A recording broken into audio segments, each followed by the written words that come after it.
I invested in 8 businesses. By the time I exited, 7 of those had failed. My biggest mistake was spending on things that gave me external validation so that I could belong. When you are able to upskill yourself, you see things differently, you do things differently, and you have to do more than anyone else so that you become valuable. Most successful products or companies or wins are a result of doing simple things really well. At the end of the day, all businesses are made up of 3 things, I believe: people, products, and processes. If you do these 3 things well, that results into profits. When you're selling, it's not about your product, how it looks, what are the specs, what it costs, but the impact it has on your customers' lives. When you're starting from a place that you don't have enough means, or you saved enough and then trying to do, or maybe it took you 2 years to save and you want to start your first thing, don't go for the level 10. Yeah. Start at level 1, because I guarantee you will lose some money. It's easier to lose $600 than $60,000 that doesn't even belong to you. Welcome back to Financially Incorrect. I am your host, Barak, and as usual, this is a podcast proudly sponsored by FX. We're here to bring you different money journeys from across the continent. This time, we're getting a story all the way from Tanzania. But as you know, FX is opening up a physical location in Tanzania.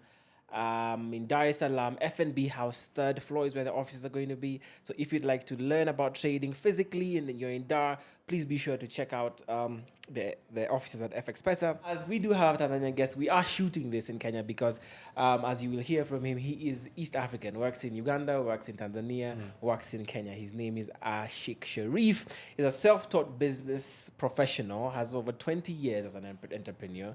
He's made a lot of money, lost a lot of money, as he's going to tell us all about it. And right now, he serves as a director for Echo, which again is a regional company, which is why he is traversing the East African continent at the moment. Welcome to Financially Incorrect. Thank you for having me. Yeah. Happy to be here. You're happy to be here. We were having a discussion just before we started recording live, and that's literally where I want to start off and jump off, which is the speed at which Tanzania and the Tanzanian economy is growing and accelerating vis-a-vis where, I guess, as people comment and say, Kenya right now is sort of slowing down and not progressing as fast as you guys are, and that you're finally catching up. What are your thoughts? Okay, so I will give you a few contexts, and then hopefully summarize with the point that I want to make and what we're speaking about earlier. Yeah. First, I must say that I think Kenyans are extremely talented. I think your literacy rates, your ability to adapt faster, your willingness to take up new technologies or new things are all the things that work for you. And I know in the last few years, you guys have been having your own, I would say, national challenges, if I may. And somehow, some of those things are pulling you back. While what has happened on the neighboring side, which is where I come from, I genuinely believe that the 6th phase government has been very pro-business, moves swiftly, understands key stakeholders within the national economy that they need to promote, also understands the vital assets that Tanzanians and Tanzania as a nation has to offer, and is actually providing many catalytic opportunities for Tanzania to move faster. I actually believe, and while we're having that conversation, I like to downplay these things that, Kenyans are ahead and whatnot. But I actually believe that within the next decade, Tanzania will overtake Kenya in terms of its sheer economic power and the overall economy. Yeah. And why do I say that? Because look, we have a larger population than Kenyans. We are quite young. Our median age is 18. We have a lot of arid land. We actually have the potential to be a food basket for East Africa. We have one of the best ports in East Africa. Right now. We are surrounded by 8 landlocked countries. We have the Serengeti and the Kilimanjaro. I know you like to market that on your side. But you do a good job was at the it. Kilimanjaro given to you? Anyway, it belongs to you now. What do you mean given? No, so you can have that narrative. Yeah. It's fine, but it actually is in Tanzania. Yeah. Whether we It is in we fought for it or defeated you in that is secondary. Yeah. But Serengeti, for example, which I know you try to promote a lot in your tourism, but your Masai Mara is hardly 20% of Serengeti. Yeah. And then we've got the south side, which you haven't even explored. We also have access to Lake Victoria. So these are some of the things that I'm trying to tell you that we have as a nation of where we are, which works in our favor. The only thing that could disrupt the trend or the projection that we are on is not understanding how to leverage these things for the growth of the nation. Okay. Might you be able to give some practical examples in your day-to-day running of businesses that has shifted in the last couple of years that you're like, yes, we definitely are moving? I don't know if you have any examples like that. If think, whatever, day-to-day business, whether now you're making X times of what you had or have access to a much bigger market because of certain policies, right? Okay, so first, I like to break down things into, most successful products or companies or wins are a result of doing simple things really well. So I'll start there. I've been doing this for the last 2.5 decades or so. And one of the biggest challenge that is common amongst East Africans is the lack of skilled human resources. What do I mean? I mean, when you look at a developed nation or economy, there are certain things our friends there take for granted because they have those skills and they have those resources. We, unfortunately, are way behind in terms of scaling ourselves up. So when it comes to our people, when it comes to our understanding, when it comes to the education, but more importantly, the human skills, because education alone is not enough. I think the experience coupled with the skills that you tend to acquire on that experience, or you realize you're good at a certain particular area, and then you become the best at that, is what we are, I think, behind at. And so if I compare the situation now in Tanzania compared to 10 years ago, I think there has been a good shift that people who are coming into the workforce or into the economy are, I would say, for the most part, there's still work to be done, but they're better prepared. There's progress been made. You see that there has been a shift in the mindset, in the kind of approach that the people on the ground are taking. And so it becomes easier for you to scale up. Because what is important for scaling up is if you're a leader in a business, your job, one of the most important things that you can do, besides other things that you can do to grow business, is to be able to find a team that you can easily and I would say confidently delegate to. Right? And so I think that has shifted. Yeah. The second thing that has shifted is the government has also sort of upscaled themselves in, I would like to say, their digital strategy or their overall economic strategy, which makes them more favorable for the private sector. And I've seen changes in regulations and laws that are more beneficial than they were, or they are favoring the private and specifically the business sector, which elevates your ability to take risks, which increases more people wanting to do a particular type of business, which allows you to start being innovative on areas that you are not before. Yeah. So those are two things I believe have or are going to make big impact in the next decade. Next decade. Okay. Well, I guess we'll see. Hopefully we do. We're able to get our stuff together sooner rather than later, and you guys don't catch up. I still think you have an advantage. Yeah. So I mean, I went to a school where we had international students. We had people from Tanzania, people from Uganda, and I remember at the time, I guess I was and I am proud of my country. So we would make fun of Tanzanians, especially when it came to the currency. We'd be like, "Oh, there's 1,000 shillings in your world," or whatever the case is. So I think I still get you irked still about get that, some but yeah. but anyway, hopefully, anyway, we will see in the next decade, and hopefully, the whole East African region is just able to grow and develop, regardless of who's at the top, right? Although I do understand. I think there's a lot of Yeah. spillover effects, regardless of which country does well. Yeah. It also spills into. I think we have trade, we have logistics, we have, I think, even cultures in some way they are overlapping, and that helps. Okay, so let's get into it, right? What did your childhood teach you about money? Looking at my background, there are very few lessons that I learned in my childhood, to be very honest. But I'll tell you one small anecdote that made me have the first definition of or understand money, which later changed in life. So I remember, I can't remember, it was below 8 or 7 years old. I remember asking my mom for a toy car.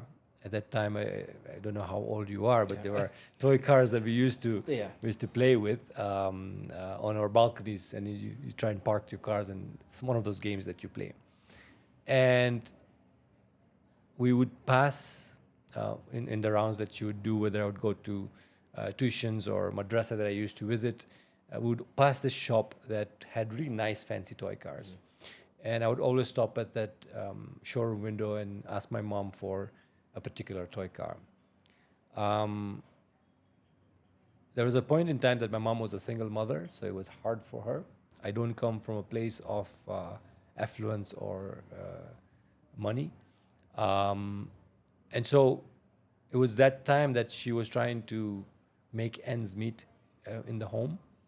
And I remember it took her no less than 3 months to gather enough money to buy me that toy car. I think it was 300 shillings, 300 Tanzanian shillings. You can estimate how long that was. Yeah.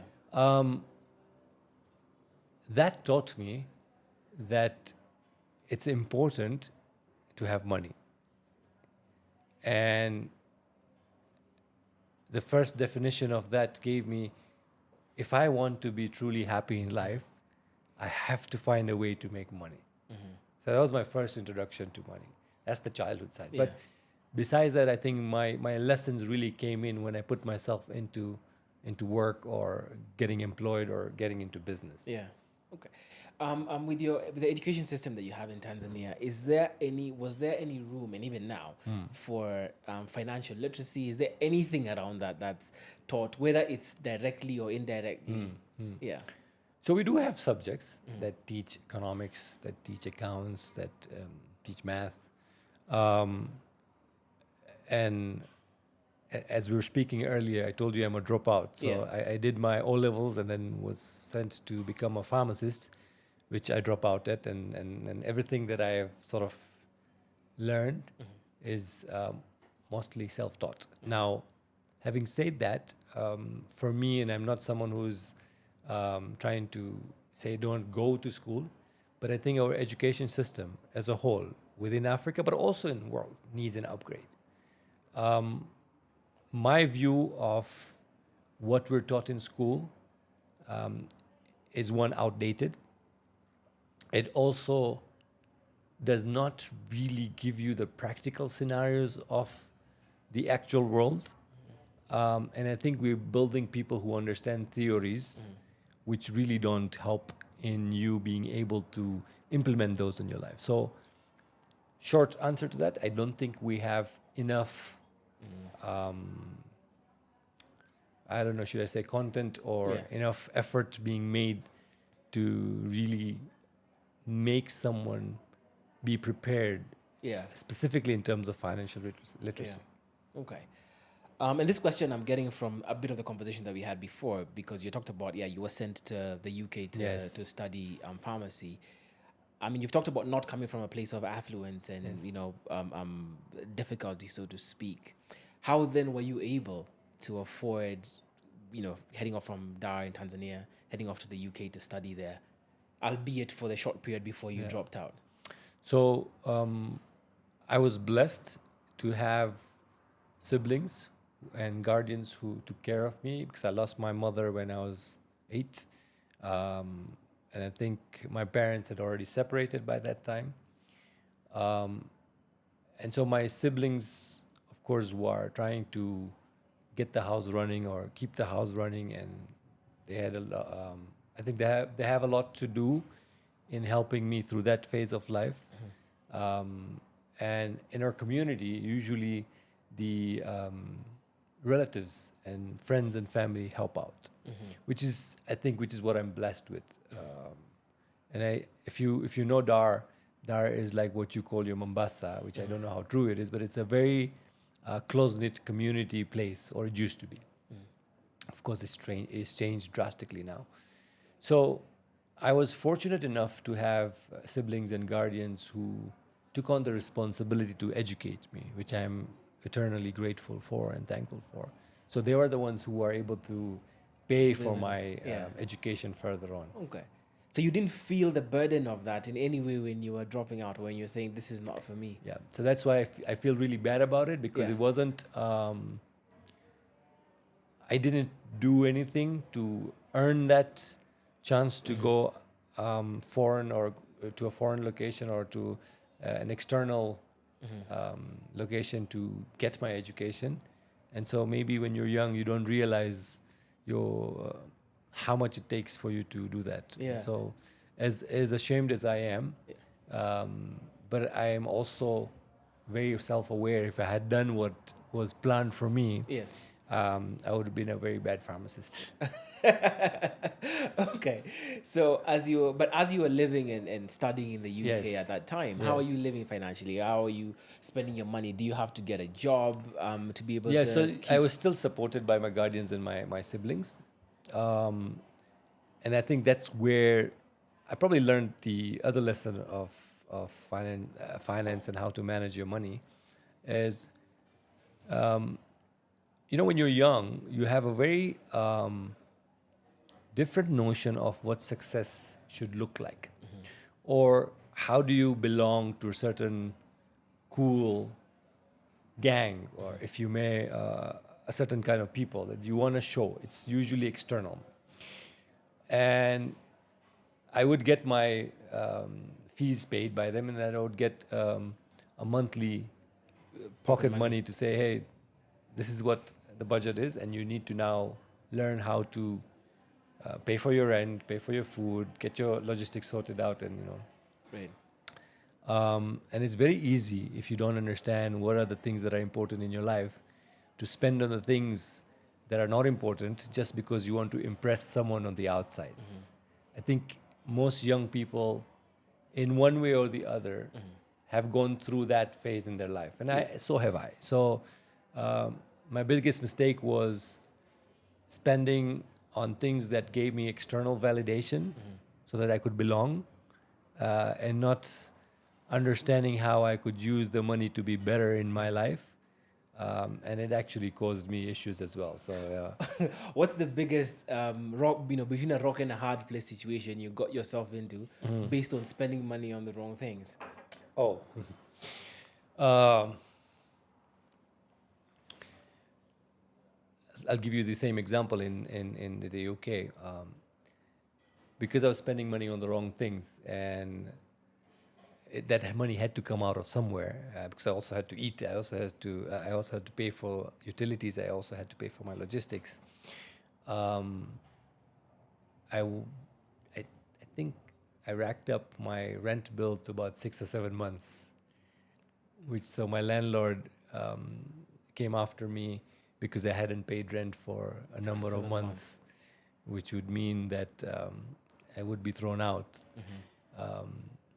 And that's, I think, when my guardians found out that I was not studying and I was wasting my time. Yeah. But one thing that happened at that time, so I was almost about to be evicted, and that's when I dropped out and then came back to Tanzania. But one thing that I did very well there, and I don't think it was consciously or intentfully, it was subconscious. I spent a lot of time with computer science friends, and that's where I got introduced to the technology world or internet and telecom world. Yeah.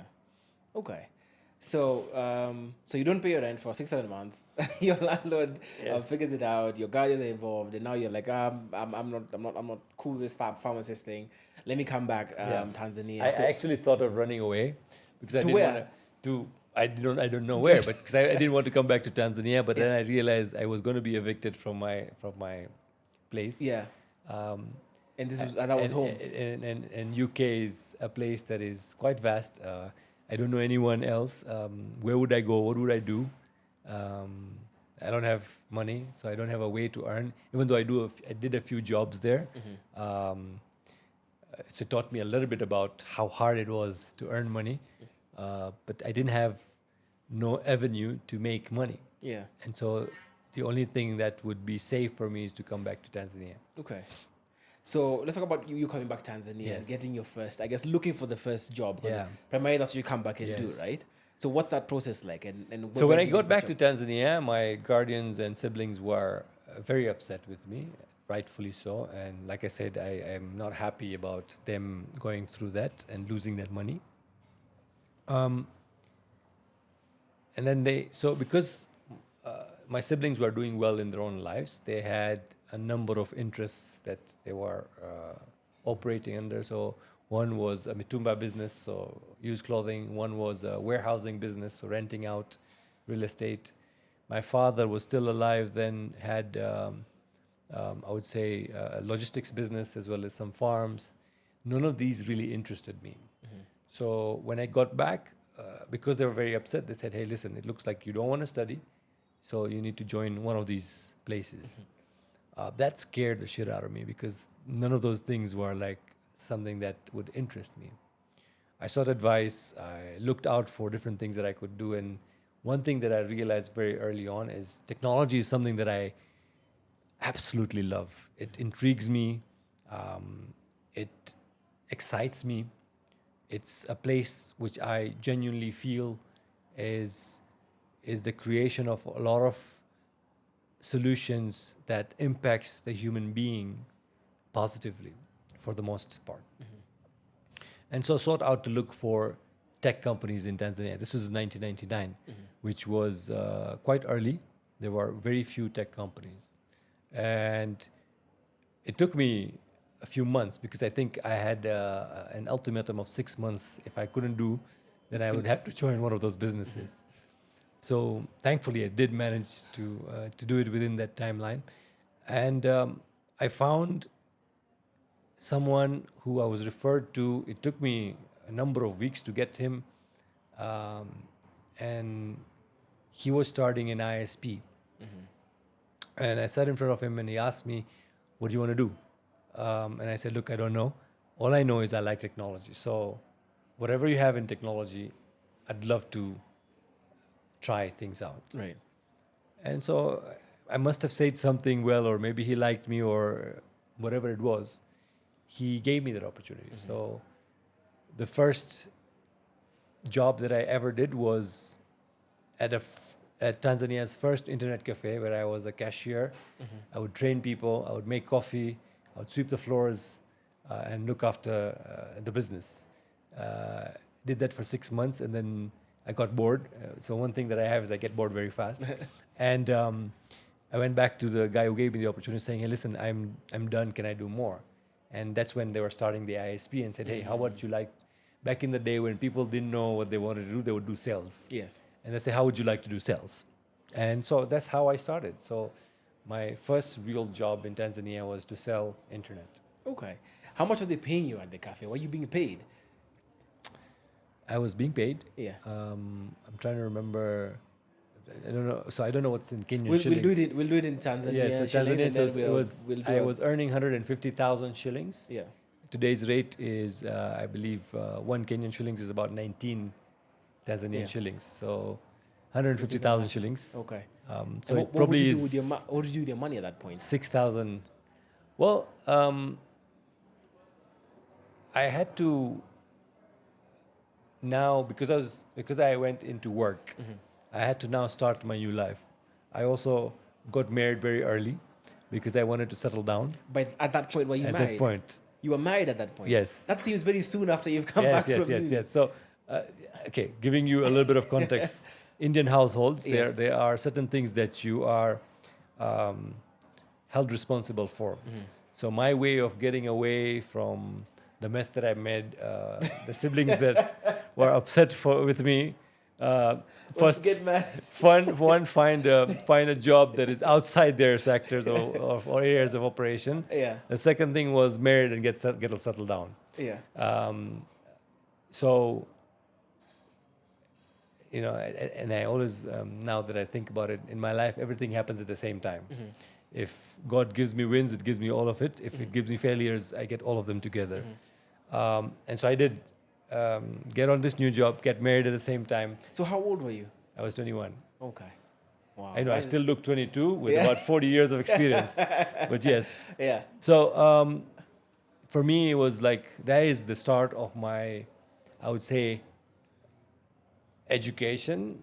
I would say that's the start of my PhD on learning everything that I know from a real life perspective, Yeah. on ground experience. So yeah, so I had a home to look after. Yeah.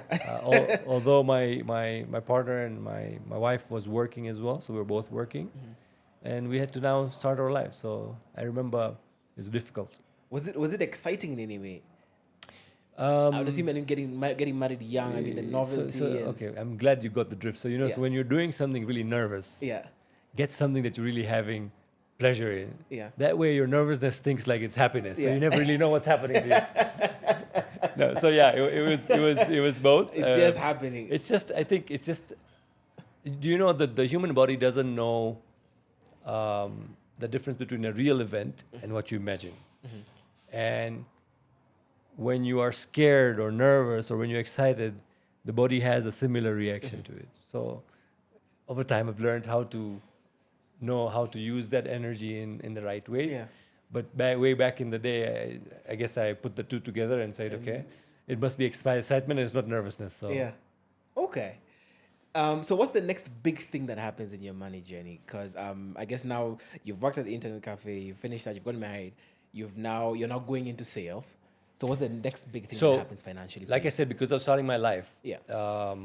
the earnings that I was doing was nowhere near enough. And that's what it taught me. How do I make more money? That's where I started understanding how do you get more money. So most people, I believe, want to go into a particular sector or a role or a profession or a job. They want to go in 8:39 and finish by 5 because they have other things to do, which are important in life. But by doing that, like everyone else, you don't get anything more. So my sales journey gave me a lot of real on-ground experiences that I use up until now. And one great thing that affected me then is if I wanted to earn more at a sales job, which was an entry-level job that a lot of people were aiming for or starting at, is I have to skill myself. I have to understand what are the key areas that I can sort of learn or practice that will help me become the best at what I do.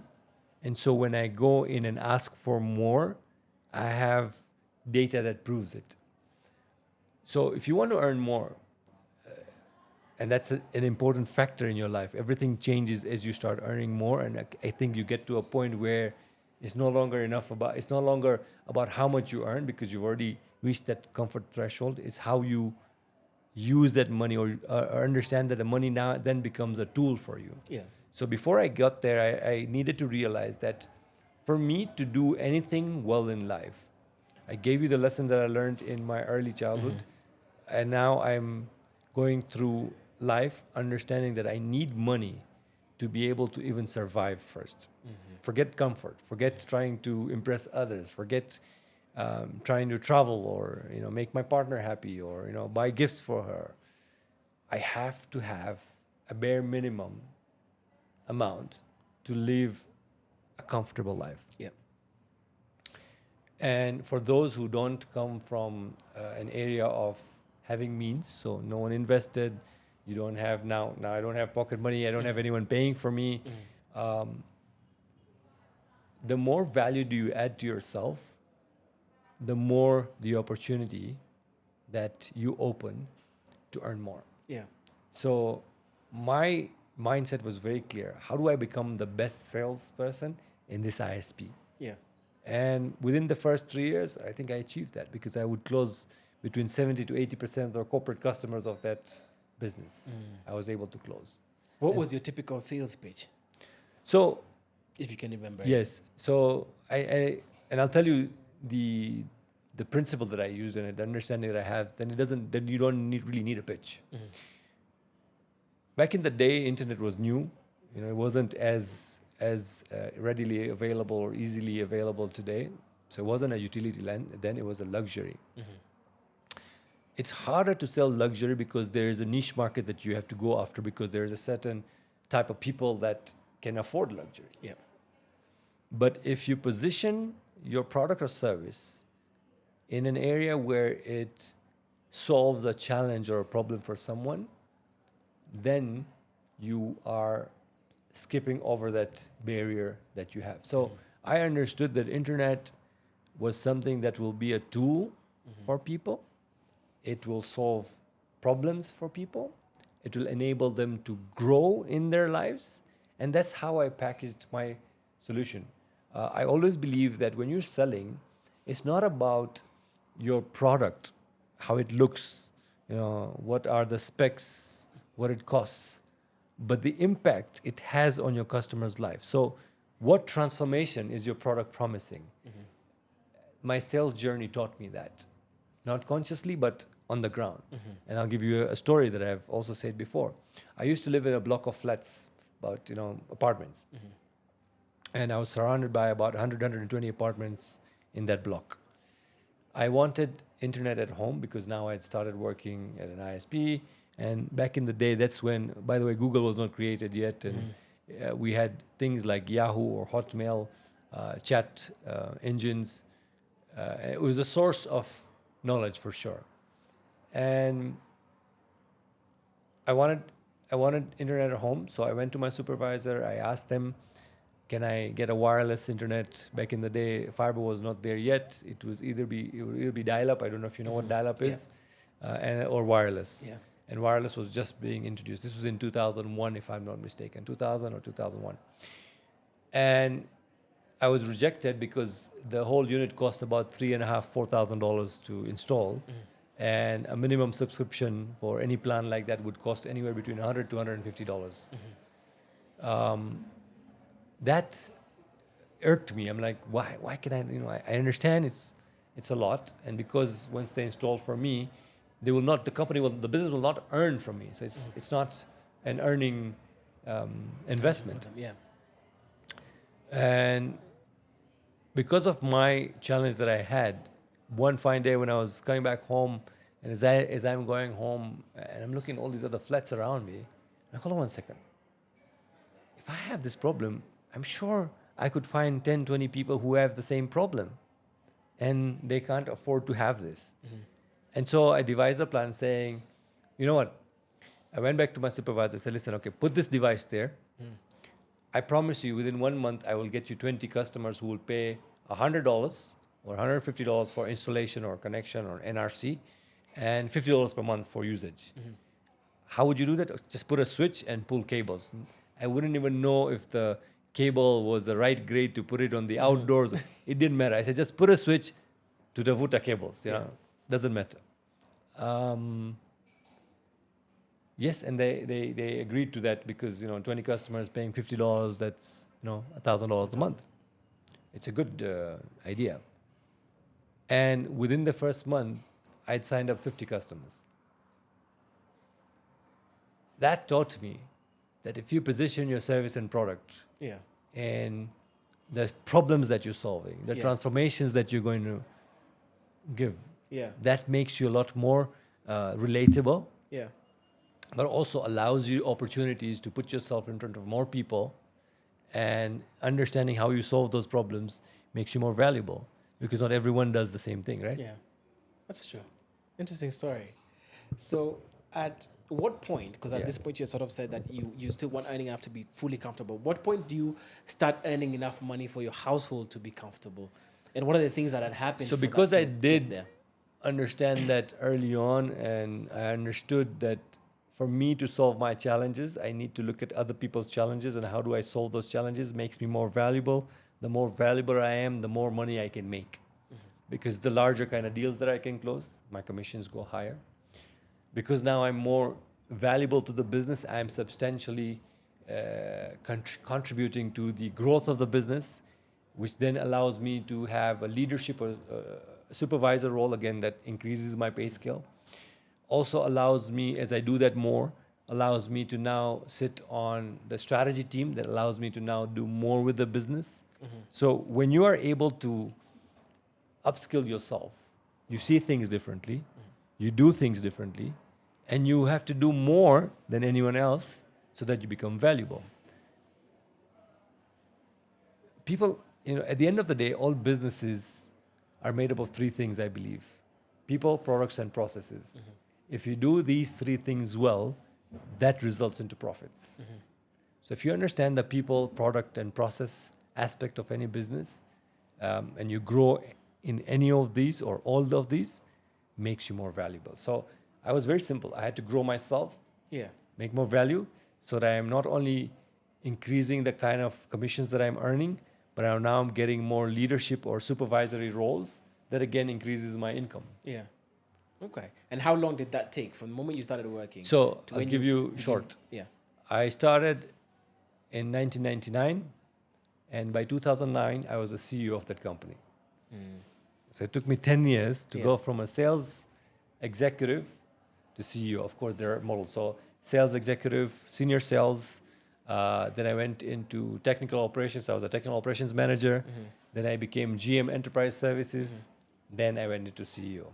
Okay. I mean that's a journey. That's almost like the current Nike CEO who also literally went from intern to now Yep. group CEO. What are the different and what are the pay scales that I guess in the Tanzanian space Yeah. one would expect at these different levels of careers? I don't remember them very Yeah. well, but I believe all the pay scales are related to the size of business that you are. I would say If I you were to was, give a guesstimate, yeah. I don't know, man, but let me give you the time that for me it changed. So within the first 2 years, I was able to, and don't quote me, I Yeah. think I would earn 3 times more because of the commissions and whatnot. Yeah. Within the first 5 years, I was able to do 10, 15x more. And from 5 to 10 was, I think, exponentially more. Yeah. And that is why when I became the CEO at 2009, now I had the chance to use my money as a tool. Even though I was a CEO at this really huge connectivity company, I would then invest in other businesses. Right? Okay. And I guess as you're earning more, what are you doing with your money? How are you budgeting it? What are your priorities? So, and I'm no different. The first few years, as you start earning more, you do silly and stupid things. But you buy a car. You go for a holiday. You buy a nice gift for yourself. You buy fancy phones. You invest in, or not invest actually. You buy, right now it's investment, but back then it was buy clothes that are expensive just because you want to fit in. So those are some of the things that I think everyone does, and so did I. And it took me some time to realize that these things were not important. And I think everyone has a different journey. I believe that every one of us goes through a different time zone in our lives. And it may take you shorter to learn what I learned in 10 years, but that doesn't make you less or more or me less or more, right? So for me, my first few years were really spent on doing unnecessary things. I didn't look out for investment opportunities. I didn't look at what I could do with my money. And coming from a background that really didn't give me any formal education on how to handle your money, and missing, I would say, guardians or parents who also understood money very well, I was never privy to the thinking that there are ways that I could have started investing back in the day when I was just starting out. It would have a compounding impact on my life today. But I'm not regretful. I don't have a issue about it, because I think most of the things that I learned from making my own mistakes, which hit me really hard in some cases, which enabled me to be who I am today. So a lot of mistakes. I never invested in anything. Yeah. Wasted a lot of money on useless things. What do you think was your worst financial mistake? I mean, looking back now, with wisdom eyes and retrospectively. I invested money in a business in chasing quick returns. Everyone does it. So you find someone that you met through a friend. They say, kuna deal hapo na ukiweka hiyo naweza nikakupatia hivi kwenye miezi sita. I think everyone goes through that. Yeah.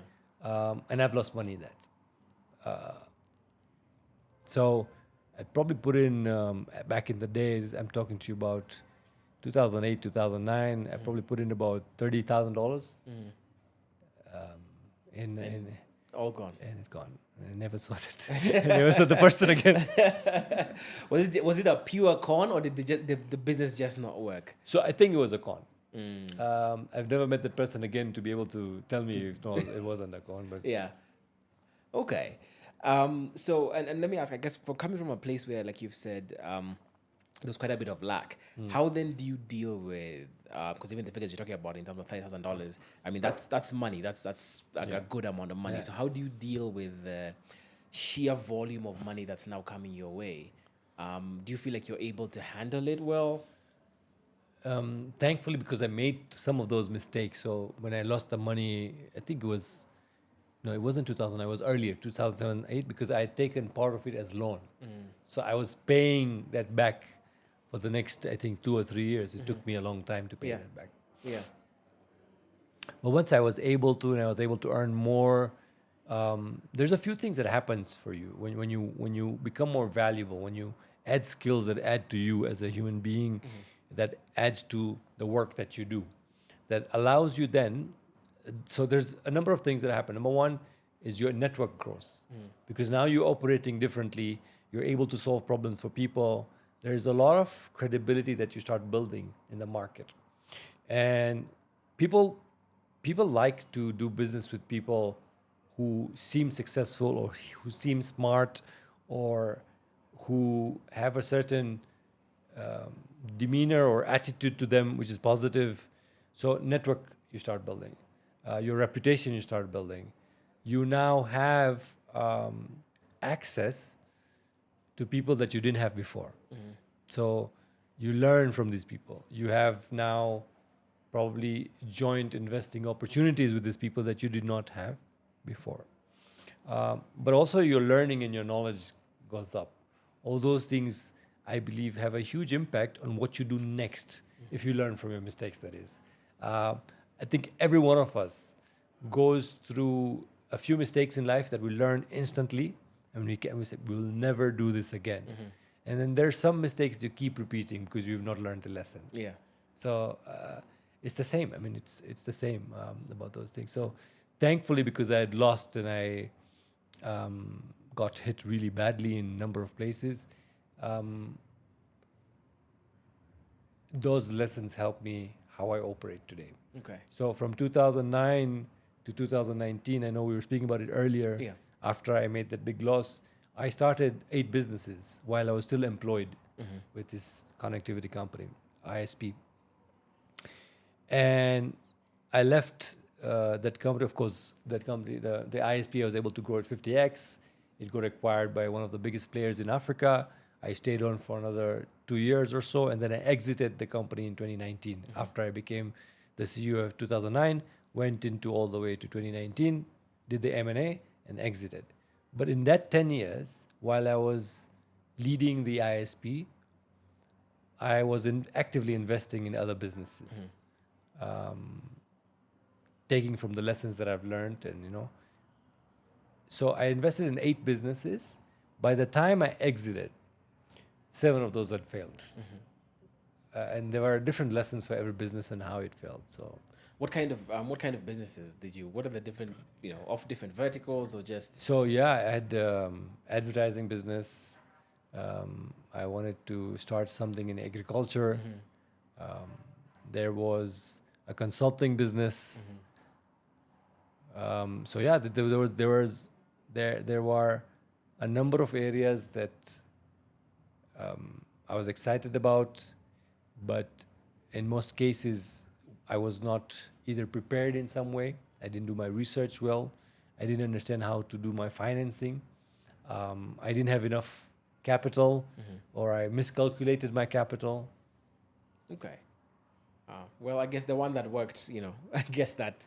Well, the one that worked, Yeah. I'm thankful for it. But when you spend 20 years in the telecom or tech space in any market, there are a lot of positives that work for you. I had a lot of wins under my belt, like the first ISP, the first premium ISP, the top premium ISP in Tanzania. We had a lot of fun. We were very innovative the way we did things. We changed the narrative of how an ISP should be. We continuously pushed the envelopes. So I'll give you an example. In 2009, when I came to the helm of the business, we had established a couple of hundred free Wi-Fi hotspots within the country. Do you know why we did that? Because if I went to hire a billboard, it would cost me, if I wanted 10 billboards, it cost me $30,000 a month. But I had 200 hotspots that cost me $5,000 a month. And anyone who used those hotspots for free had to sign into. So I already have 200 billboards. Yeah. That's how we were thinking back in the day. This is like, 15, 16 years ago, right? And so we were very innovative in the way we operated. And because I didn't come from a place of being scared, because I've always been a rebel and misfit, so I dropped out, I got into a lot of trouble. My threshold for taking risks was better. And not that I didn't make mistakes, I just was moving fast in taking different approaches, launching different products, testing out things faster, which helped me to learn more lessons. Yeah. And for 20 years, when you do that and you got your wins and you go through a few phases of your life, I believe you build incredible credibility and reputation that then opens other doors for you. So again, giving you an example to that, in 2019, I started a marketing business, and learning from all the failed businesses, I had already estimated that I'll invest. I went in with a partner who was a trustworthy person. She's still my partner today. She used to be the head of my marketing at the ISP. We said we're going to put in this amount, and it's going to take us 2 years to be sustainable. But that business was profitable in 6 months. So I could not have done that in 6 months if I didn't put the 20 years of learning. Yeah. What allowed you to be profitable in 6 months? Because of my networks and my credibility and my partner's credibility and the kind of... so we were able to learn from the mistakes, so much so that we understood what is lacking in the market, what are people struggling with. We were not the first marketing agency, but we knew the existing players were not addressing a particular area of the market, or were lacking a particular type of service, or were not reaching the expectations. So we understood that. We came from a place of being in business or being working or being employed for the last 20 or so years. I mean, I was 20, she was slightly less or slightly more. I don't remember, but we had similar time frames, and we built credibility. Even though we'd planned for 2 years, we're profitable in the first 6 months. And when people look at that, I get asked, "You got lucky." I'm like, no. It took me 20 years to learn how to do it in 6 months. And how much did you guys invest?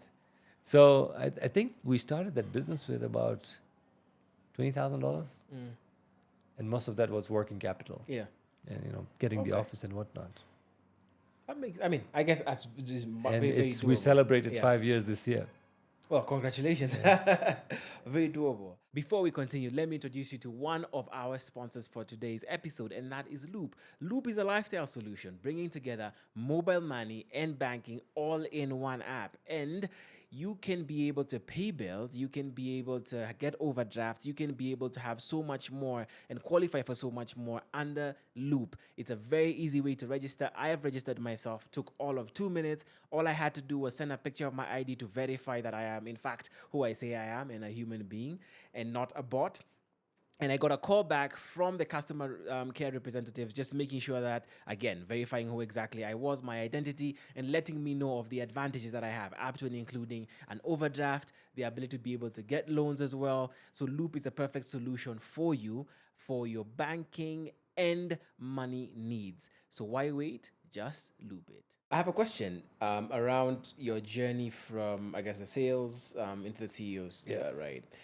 And what is it that allowed you to differentiate yourself, to get yourself to that position? And I'm asking it from the context of, I mean, as you're working, you have colleagues, right? You have other people you're at the same level with.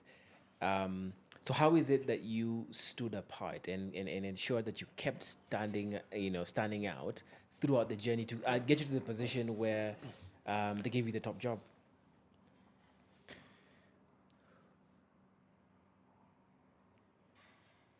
So first is being hungry. And what do I mean by being hungry? I don't like settling. I don't like doing the same things over and over again. So I told you earlier that I get bored very fast. Yeah. And so I'm hungry to do better, want more, and finding ways to consistently do better and want more. So it was a combination, which led me into a path of understanding that if I wanted more, I could not operate as everyone else around me. So if I wanted more, means I either have to put in more hours or I have to find an easier way to do things that take me short amount of time. So hunger is definitely one of them. Second, and this came from a place of insecurity or shame. Because I dropped out, and I told you this earlier, that my guardians and siblings had spent money that I feel really bad about. For a long time, when I was starting out, I felt that because I don't have formal education, I'm limiting my capacity to earn more or to get opportunities. So that led me down a path of always being that learner.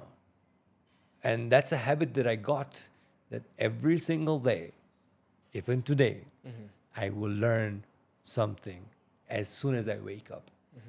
I've had to adjust the way I learn and where I learn from. So that sent me down a path of saying, how do I learn more? How do I learn more? The more I learned, the more I realized I didn't know more. But the more I was able to put the pieces together in my hunger for doing more and wanting more, that allowed me to then take creative ideas from different areas and put it in the way I operate myself. So not only in the way I speak, in the way I offer my solution, in the way I look, in the way I operate in terms of being organized, the kind of customers that I want to go after, who's in the market, what do I need to be aware of. So it's a combination of these things.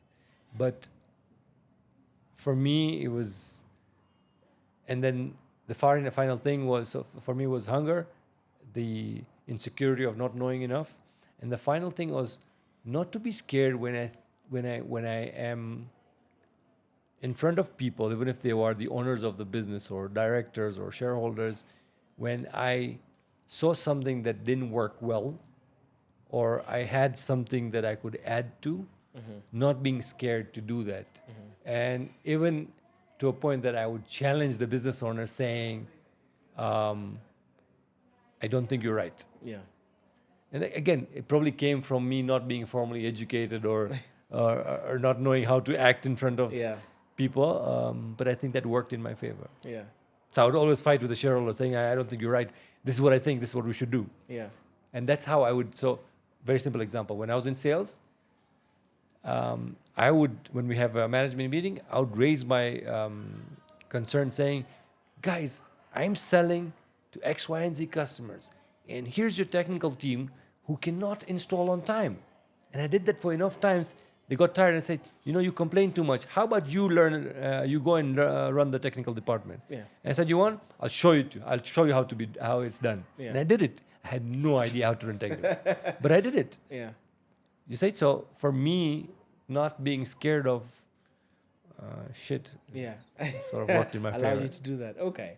I'll talk a bit about, I guess, I sort of getting to the tail end of this, but the financial principles you took home in your personal life, right? What are the financial principles that you live by? How did you budget your money? How was it a discussion that you had with your partner? Yeah. Yeah. So I think your partner is extremely important in your ability to do more, the way your life comes out or how successful you are, and the impact or the value that you create even in your personal space. Because if you don't have someone who's supportive enough, and I said this while we were discussing, I think there's always a trade-off in life. Yeah. There's always a struggle in life. If you want to elevate at something, you will have to give up something else. And because in the first, I would say 10, 15 years, and especially after I took on leadership, my day would start at 6 a.m. and end at 10 p.m. And to have a partner not even understand that, it's very difficult. So your partner is very important, definitely. And being able to share certain things with them and being able to explain to them, I think it's a vital part of how important that relationship affects on your financial decisions, and I'll come to that. However, the other thing that I want to do is give you a caveat. You don't take advice about nuclear physics from a housewife who doesn't know anything about nuclear physics. Okay? So, being sensible about what are you discussing with her, and understanding that even if she's giving you certain advice, she comes from a place of love, security, protection, but that may not necessarily be the right advice because she's not an expert at that, right? Yeah, yeah. Just like I would not be an expert at what she does very well, right? So that's important. The other thing that is important, I would say, the lesson is you don't always have to go for the very big thing. As you start making money, you don't have to invest in a very big thing. People always, and I look at this even today when I coach or mentor, it's like, I don't have, sina mtaji, sina pesa ya kuanza biashara.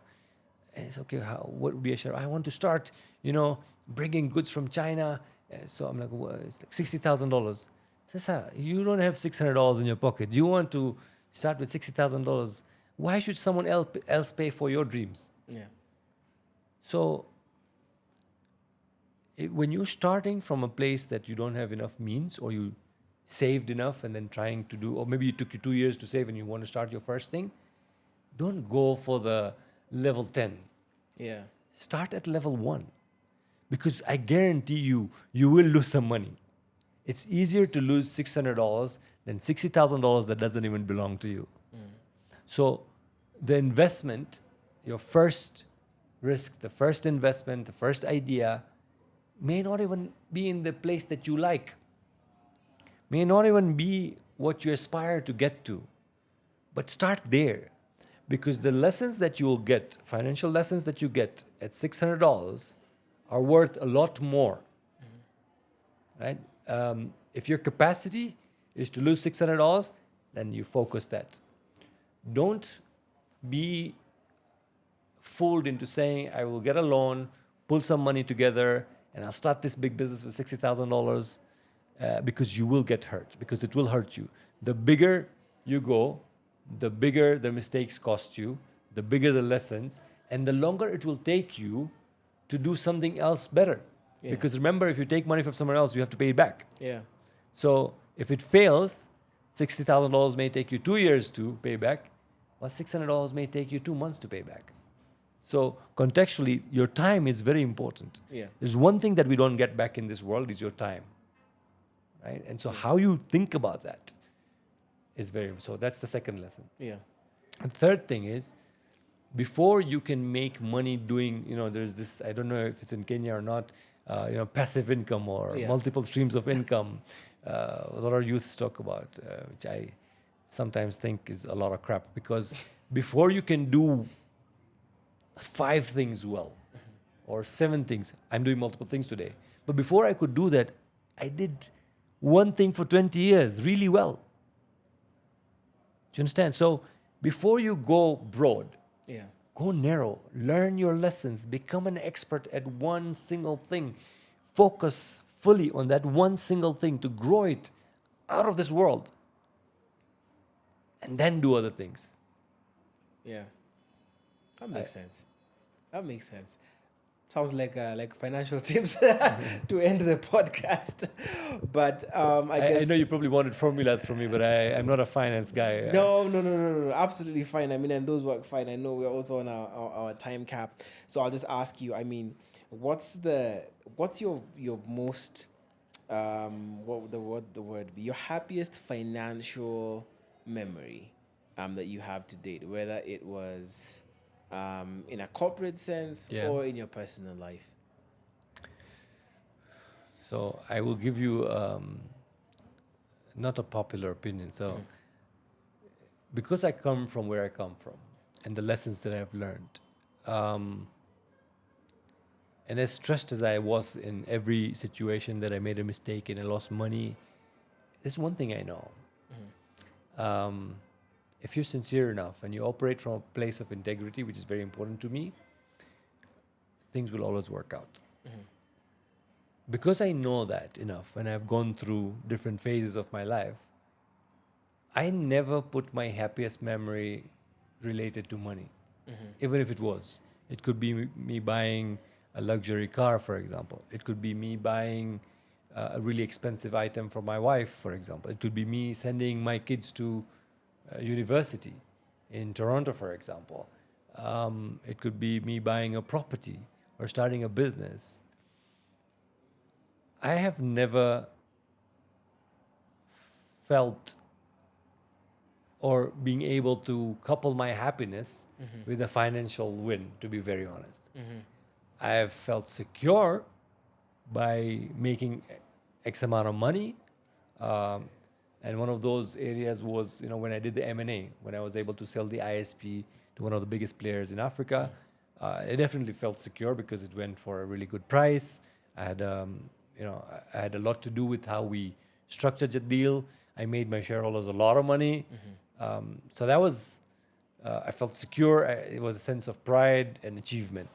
But happiness always comes from simple things and connections that you truly, truly make in your life. And money has very little to do with that.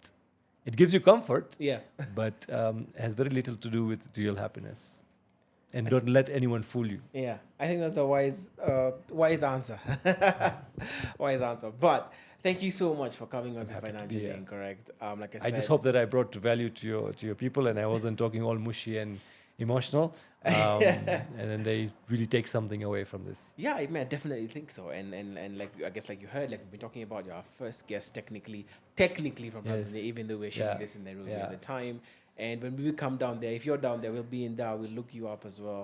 So, I'm Tanzanian. Karibu sana. Welcome to our land. You are I always consider Kenyans and Ugandans as my brothers, comrades, and I think there's a lot of value in synergy. Yeah. I'm happy to be your first guest. I just hope that I bring you value. And whatever you need in Tanzania, Yeah. look up and maybe we can do this again. Yeah. On that At other your side. first Yeah. anniversary to see how well you did. Yeah. All right. Well, thanks for coming. Asante. And thank you for watching. And we will see you guys in the next episode of Financially Incorrect next Friday.